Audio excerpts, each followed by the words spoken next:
Pertama yang pasti lembaga peradilan itu punya kekhususan dibanding institusi penegak hukum lain atau instansi negara lain. Pertama, dalam menjalankan fungsinya lembaga peradilan mandiri. Nah, untuk membalance kemandirian itulah keterbukaan informasi menjadi penting karena dia adalah sarana bagi publik untuk meminta pertanggungjawaban lembaga peradilan dalam pelaksanaan fungsinya. Saya pikir itu kunci utama kenapa keterbukaan menjadi penting.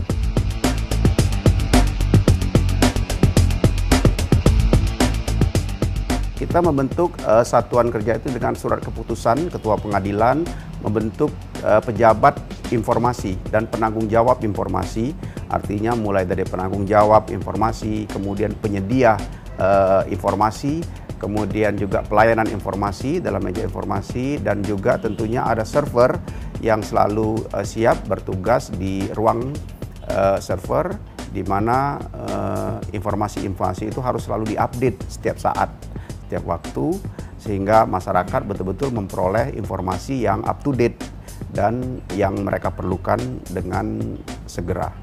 Para pencari informasi datang ke Pengadilan Negeri Palembang, menemui meja informasi, kemudian dari meja informasi baru kami arahkan ke bagian mana mereka membutuhkan informasi. Jadi di sini meja informasi sebagai pintu gerbang para pencari informasi untuk mendapatkan informasi yang mereka inginkan di Pengadilan Negeri Palembang. Sebelum ada meja informasi, kita sangat seperti pasar pengadilannya. Dengan adanya meja informasi, kita sudah tertib, sudah tidak seperti pasar lagi. Jadi sudah terarah bahwa masyarakat kalau mau menghadiri sidang ke sana, dan kalau mau tanya sidang hari ini apa, tidak perlu menanya ke panitera atau ke humas atau ke hakim. Sistem informasi penelusuran perkara atau CTS yang ada di Pengadilan Negeri Palembang. Nah, sehingga dengan sistem ini mereka juga merasakan manfaat yang cukup besar, terutama kemudahan-kemudahan dalam memperoleh dan mengakses informasi.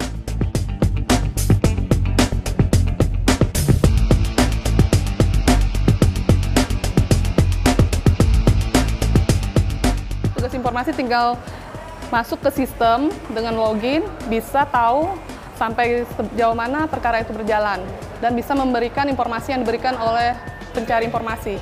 Mulai dari mahasiswa yang untuk membuat penelitian, para pihak untuk mengetahui sejauh mana perkara berjalan, lalu wartawan bisa langsung ke meja informasi untuk mengetahui jadwal sidang berikutnya. Ini di sini port-port jaringan yang terhubung ke beberapa komputer, ada 50 komputer yang terkoneksi, terhubung di sini. Nah, kemudian di sini ada hard disk 1, 2, 3, di sini juga ada proses pembackupan. CTS juga bagi kita secara internal itu sangat membantu bagi pimpinan dalam rangka supervisi maupun controlling. Masalah di pengadilan yang selalu kita alami adalah tentang minuteren. Minuteren itu penyelesaian perkara hingga berhenti menjadi dokumen pengadilan. Selama sebelum ada CTS ini, bahwa monitoring maupun supervisi dari pimpinan itu akan terhambat karena selalu dilakukan secara manual. Akibatnya banyak data-data yang tertinggal yang tidak sampai kepada pimpinan untuk ditindaklanjuti. Dengan CTS, seluruh hakim, panitera maupun di staf-staf teknis maupun administrasi tidak bisa lagi untuk menyembunyikan data, karena CTS akan berbicara.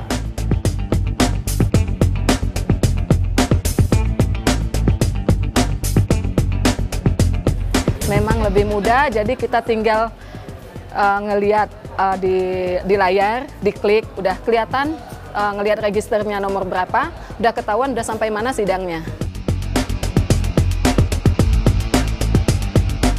Bahkan kita bisa menginformasikan kepada klien kita, ya.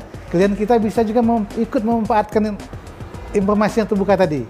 Misalnya kita kasih tahu dia misal untuk mengecek satu perkara dia sampai sejauh mana, gitu kan ya. Nah, kita bisa kasih nomor perkaranya, nanti dia bisa datang ke pengadilan, ngecek di bagian informasi, dia bisa akan tahu bahwa cocok nggak apa yang lawyernya bilang itu, yang pengacaranya bilang cocok nggak dengan apa yang sebenarnya. Ke depan saya ingin mengharapkan bahwa kalau seperti sekarang ini, CTS ini kan masih seperti sel-sel di masing-masing pengadilan-pengadilan. Belum terintegrated dengan Mahkamah Agung, karena itu juga akan bermanfaat terhadap perjalanan penanganan perkara di masing-masing UPT-UPT, sehingga nanti kita akan ke depannya itu banyak hal yang akan kita manfaatkan, seperti misalnya prosedur-prosedur banding dan kasasi yang mungkin kita akan bisa manfaatkan secara teknologi yang tersedia sekarang ini.